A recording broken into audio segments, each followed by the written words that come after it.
একটা গবেষণায় দেখা গেছে যে বেশিরভাগ স্টার্টআপ শুরুর প্রথম 5 বছরের মধ্যেই ব্যর্থ হয়। হার্ভার্ড বিজনেস রিভিউ তারা একটা রিপোর্টে দেখিয়েছে যে প্রায় 75% ব্যবসা ব্যর্থ হয়। কি কারণে জানেন? মূলত তাদের পরিকল্পনা এবং ব্যবস্থাপনা সংক্রান্ত দুর্বলতার অভাবে। তার মানে পরিকল্পনা এবং ব্যবস্থাপনা দুর্দান্ত একটা বিষয়। আরো হাজারো কারণ আছে ব্যবসা ব্যর্থ হওয়ার। তবে আমি আজকে এই ভিডিওতে মাত্র 5টা বড় কারণের কথা বলবো, যে কারণগুলা একটা ব্যবসাকে ব্যর্থ করে দেওয়ার পিছনে মূলত দায়ী থাকে। তবে এই ভিডিওতে যাওয়ার আগে আপনারা যারা আমার সাথে নতুন তাদেরকে অনুরোধ করছি আমাদের এই চ্যানেলটিকে সাবস্ক্রাইব করে আমাদের পেজটিকে ফলো করে আমাদের সাথে থাকুন এবং এই গুরুত্বপূর্ণ মেসেজটি যেটা আমরা এই ভিডিওর মাধ্যমে দিব সেটা আপনার বন্ধু বান্ধব এবং প্রিয়জনদের মধ্যে ছড়িয়ে দিন।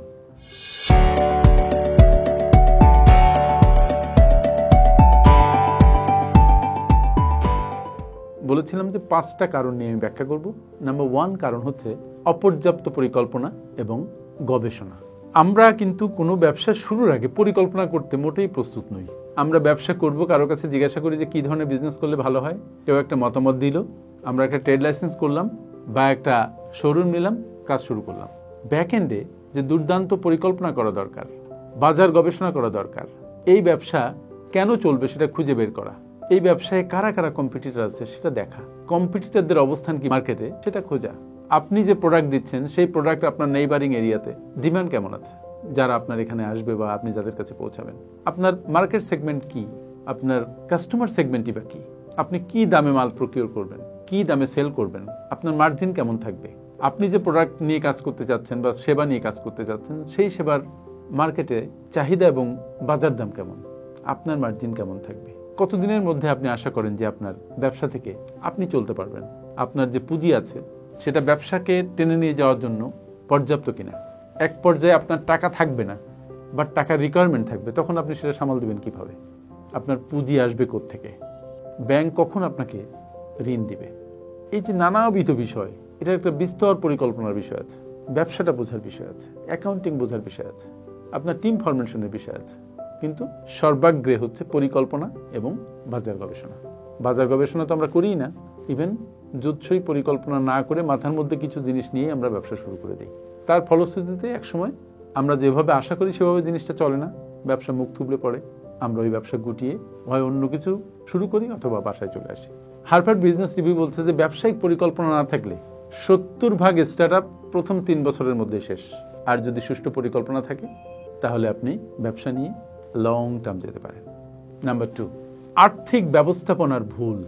ব্যবসা তো শুরু হয়ে গেল, শুরু করা কোনো কিছু খুব উদ্দীপনার ব্যাপার, খুব ইন্সপাইরেশনের ব্যাপার, অনেক কিছু করব এরকম একটা আশা উদ্দীপনার ব্যাপার, কিন্তু ব্যবসা শুরু হয়ে গেলে তখন আসে প্রপার ম্যানেজমেন্টের প্রশ্ন, এবং সবচেয়ে বড় ম্যানেজমেন্টের প্রশ্নটা হচ্ছে আর্থিক ম্যানেজমেন্ট। দেখবেন যে আমরা অনেক কিছু ম্যানেজ করতে পারি, কিন্তু যখনই আর্থিক ম্যানেজমেন্টের প্রশ্নটা আসে তখনই আমরা বড় দ্বিধায় পড়ে যাই, বড় বিপদে পড়ে যাই। কিছু অ্যাকাউন্টেন্ট বা আর্থিক হিসাব বুঝে এমন কিছু লোককে নিয়োজিত করি, তারা যেভাবে বোঝায় আপনি যদি আর্থিক জ্ঞান সম্পন্ন না হন তাহলে আপনি সেভাবে বুঝবেন, তারা যদি ভুল বোঝায় আপনি ভুল বুঝবেন, তারা যদি অজ্ঞতাবশতও ভুল বোঝায় আপনি ভুল বুঝবেন, ফলে ভেতরের আর্থিক ব্যবস্থাপনাটা গড়বড় হয়ে যাবে। এই জন্য ব্যবসা শুরু করার আগে যিনি ব্যবসা করবেন তার হিসেব নিকেশটা অন্তত ভালোভাবে বোঝা দরকার। ব্লুমবার্গের একটা রিপোর্ট দেখে অবাক হয়ে যেতে হয়, তারা বলছে যে 82% ব্যবসা, ছোট ব্যবসা বন্ধ হয়ে যায় শুধুমাত্র আর্থিক অব্যবস্থাপনা জনিত কারণে। তো আর থাকে কত, মাত্র 18%। সো যারা ছোট ব্যবসা করছে বা যারা বড় ব্যবসা করছে তারা যদি অর্থকে সঠিকভাবে ম্যানেজ করতে না পারে, এটার ইনফ্লো ঠিক আছে কিনা, ভিতরে ঠিক মতো এটা প্রসেসড হচ্ছে কিনা, আউটফ্লো ঠিক হচ্ছে কিনা, না যে পরিমাণ আউটফ্লো হওয়ার কথা তার চাইতে অনেক বেশি হচ্ছে, এই যে প্রত্যেকটা জায়গায় নজর দেয়া, দ্যাট ইজ ভেরি ইম্পর্টেন্ট। আমার খুব কাছের এক বন্ধু, তার ব্যবসার ভিতরে দেখা গেল অডিট করতে যেয়ে তার আপনজন অনেক টাকা বের করে নিয়ে যাচ্ছে, কিন্তু অনেক বছর যাবত ধরা পড়েছে। এখন তার মধ্যে তো কোম্পানির ভেতরে ডেন্ট হয়ে গেছে, তো এখন ধরা পড়ার পরে ওই টাকা আদায় করা সম্ভব না, ওই ডেন্টও রিপেয়ার করা সম্ভব না। ফলে কোন কোন জায়গা দিয়ে অর্থ ডেন্ট হচ্ছে, you need to understand that. টাকা কোথায় খাটানো দরকার, কোথায় টাকা বসে আছে সেটাও বোঝা দরকার। স্টকে যদি অনেক দিন আপনার টাকা বসে থাকে তাহলে বুঝবেন যে আপনার বিজনেস ডেড বিজনেস, কারণ ডেড মানি ইজ দেয়ার। যে টাকা কোনো কাজ করে না এই টাকা ডেড টাকা, মৃত টাকা। So you need to understand the whole thing, এবং টাকার ব্যবস্থাপনা আপনাকে সেভাবে করতে হবে। নাম্বার 3, বাজারের সঠিক চাহিদা বোঝার অভাব। আপনি একটা বিজনেস করছেন, প্রোডাক্ট নিয়ে মাঠে নেমেছেন, আমরা তো বাজার গবেষণা প্রথমেও করি না, পরবর্তীতেও যখন আমি প্রোডাক্ট নিয়ে মাঠে নামছি তখনও কিন্তু আমরা বাজার গবেষণাকে কোনো ধার ধারি না। এই প্রোডাক্ট চলছে কিনা, এটা ডিমান্ড আছে কিনা, সামনে ডিমান্ড কমবে কিনা, লোকজন আপনার প্রোডাক্ট বাদ দিয়ে অন্য প্রোডাক্টে ঝুঁকছে কিনা, কেন ঝুঁকছে, এর জন্য একটা ইম্প্যাক্ট অ্যানালাইসিস দরকার হয়। দেখবেন যে ওদিকে আমরা যাই না, মনে করি যে আমাদের পয়সা নষ্ট হচ্ছে, কিন্তু এই যে অল্প পয়সা বাঁচাতে যেয়ে অনেক বড় পয়সা ব্যবসা থেকে চলে যায় এবং ব্যবসাই বন্ধ হয়ে যায়।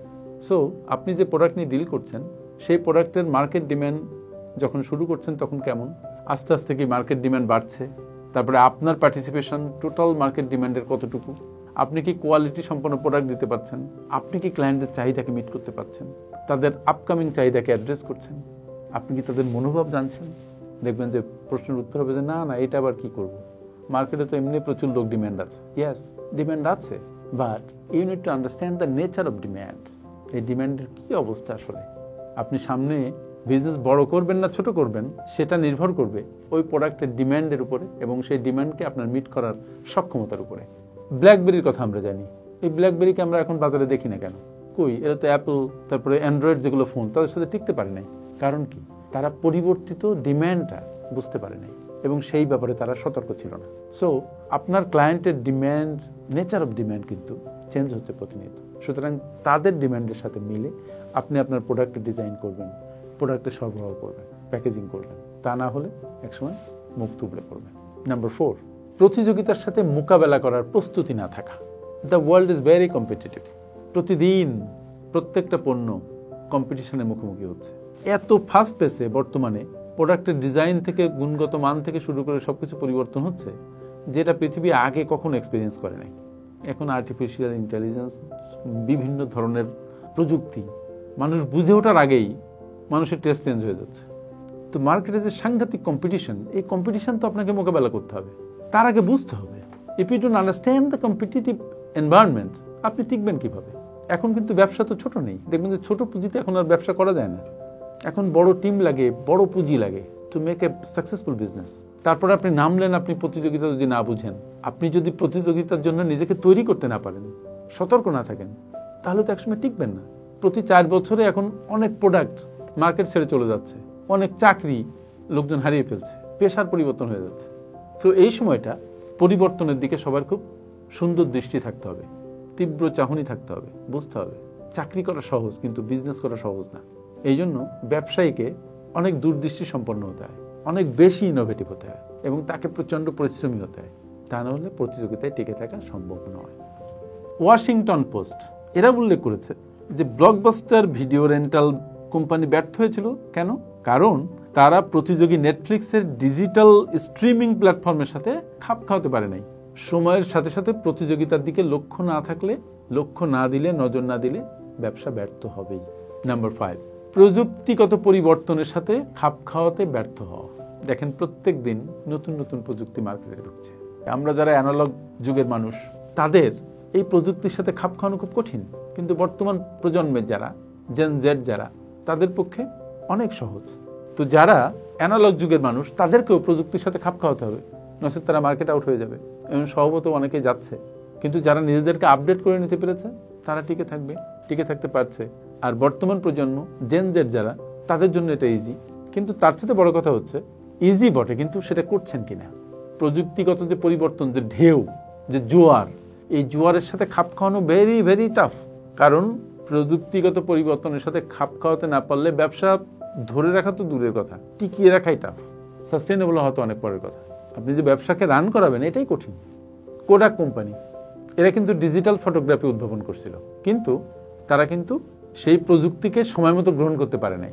সময় একটা বড় ফ্যাক্টর, ফলে তাদের ব্যবসা ধ্বংস হয়ে গেছে। তবে মনে রাখতে হবে যে ব্যবসার শুরুতে অনেক স্ট্রাগল যাবে, অনেক ব্যর্থতা আসবে, ছোটখাটো ডিফিট আসবে, কিন্তু সেখানে দমে না যে নিজেদের ইনোভেটিভ মাইন্ড নিয়ে, ভিশনারি মাইন্ড নিয়ে একটা টিম গঠন করে, সঠিক পরিকল্পনা করে, বাজার গবেষণা করে, বাজারের সাথে খাপ খাওয়ানোর ক্ষমতা অর্জন করে, প্রযুক্তিকে আমলে নিয়ে সামনে এগিয়ে যেতে হবে। ভয় পেলে চলবে না, পরিশ্রম করতে হবে, প্রচন্ডভাবে লেগে থাকতে হবে, স্ট্রেস নেওয়ার দুর্দান্ত ক্ষমতা থাকতে হবে। তাহলে ব্যবসায় আপনি টিকে থাকতে পারবেন। নচেত ব্যবসা আপনার জন্য নয়, আপনার জন্য চাকরি। আমার সাথে এতক্ষণ থাকার জন্য অনেক অনেক ধন্যবাদ।